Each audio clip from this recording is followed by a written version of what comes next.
warda bi hukmihi, redhalah dengan ketentuan qada dan qadarnya Allah.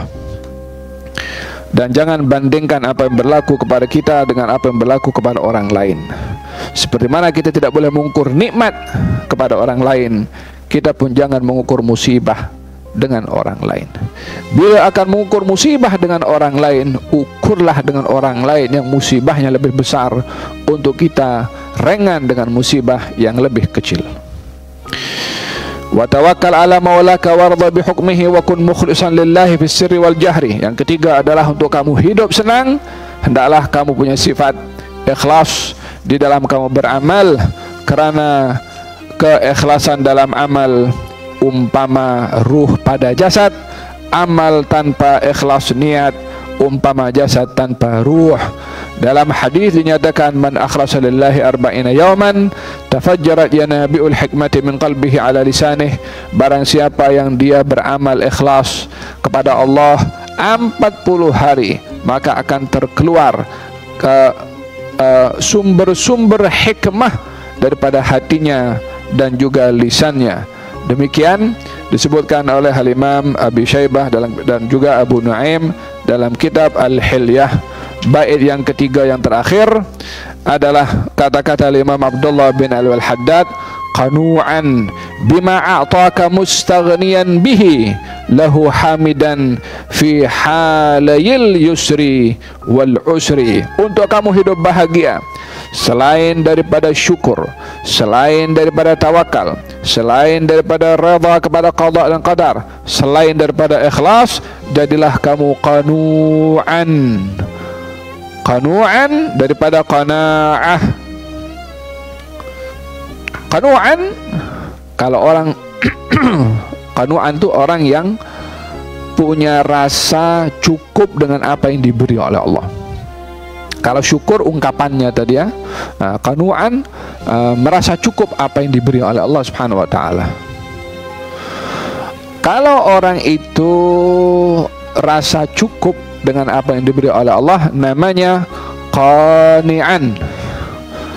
Tapi kalau qanu'an, artinya bukan hanya sekedar dia sekali sahaja dapat nikmat dan dia merasa cukup, tapi dah menjadi sebati kepada diri orang itu. Setiap kali mendapat nikmat, alhamdulillah, walaupun nasi dengan tempe, alhamdulillah, walaupun dia naik kancil wala kata proton saga, alhamdulillah, walaupun rumahnya itu cukup hanya 2 bilik atau 1 bilik setengah, dia alhamdulillah merasa cukup dengan apa yang diberi oleh Allah. Dan itu menjadi daidanah, menjadi sifat yang sebati kepada dia, yang tak pernah dan tak perlu untuk dipaksakan dia untuk merasa cukup. Dah menjadi sebati kepada setiap dapat, alhamdulillah, alhamdulillah, alhamdulillah. Sentiasa dia puas dengan apa yang diberi. Untuk kita mendapatkan sifat qanu', kena melatih diri daripada qana'ah. Dapat rezeki dari Allah, alhamdulillah ya Rabb, cukup dengan apa yang kau beri ya Allah. Bulan depan dapat rezeki kurang daripada bulan yang sebelumnya, latihlah diri, jangan bulan lepas lagi banyak ya. Bila dah seperti itu, qana'ahnya telah terancam. Alhamdulillah ya Rabb, tak ada yang sedikit daripada engkau ya Rabb. Latihlah untuk sentiasa ada qana'ah pada apa yang didapat, maka sifat qana'ah akan menjadi sebati kepada kita. Qanu'an, hendaklah dia memiliki sifat qana'ah. Baginda Rasulullah bersabda, qad aflaha man aslama wa ruziqa kafafan wa qanna'ahu Allahu bima atah. Telah berjaya orang yang dia menjadi seorang muslim dan diberi rezeki yang cukup. Diberi rezeki yang cukup itu bukan rezeki yang memenuhi keperluan, tapi rezeki yang diberi oleh Allah disikapi dengan cukup. Wa qanna'ahu Allah, dan dianugerahkan oleh Allah qana'ah pada apa yang diberi. Sekali lagi diingatkan, untuk kita dapat qana'ah, jangan tengok rezeki orang, jangan bandingkan pada apa yang ada pada orang. Lihatlah apa yang diberi oleh Allah kepada kita lebih baik daripada apa yang diberi oleh Allah kepada orang lain. Dan orang lain diberi, biarlah dia merasa lebih baik daripada sesiapa sahaja. Wa hakadha, untuk kita mendapatkan sifat qana'ah. Qanu'an bima a'tak, hendaklah kamu punya sifat qanaah atas apa yang Allah beri kepada kamu. Mustaghniyan bihi, kamu merasa kaya dengan apa yang diberi. Ya salam, bukan hanya qanaah merasa cukup, tapi merasa kaya, lebih daripada itu. Wallah, orang kalau punya hidup seperti ini, siapa yang lebih bahagia daripada dia?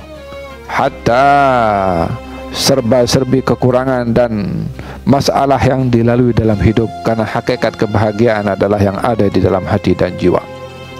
Qanu'an bima ataka, mustaghniyan bihi, merasa kaya dengan apa yang diberi. Laisal ghina bi kathratil 'arad, walakinnal ghina ghina an-nafas.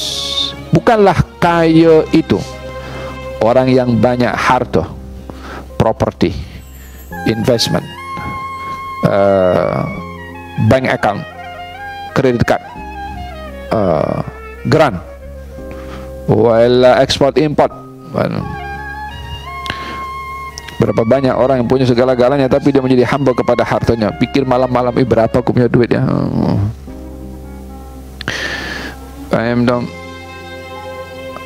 Mustaghniyan bih, bukanlah orang kaya, kata baginda Rasulullah, orang yang dia banyak harta. Orang kaya adalah orang yang kaya hati dan jiwanya.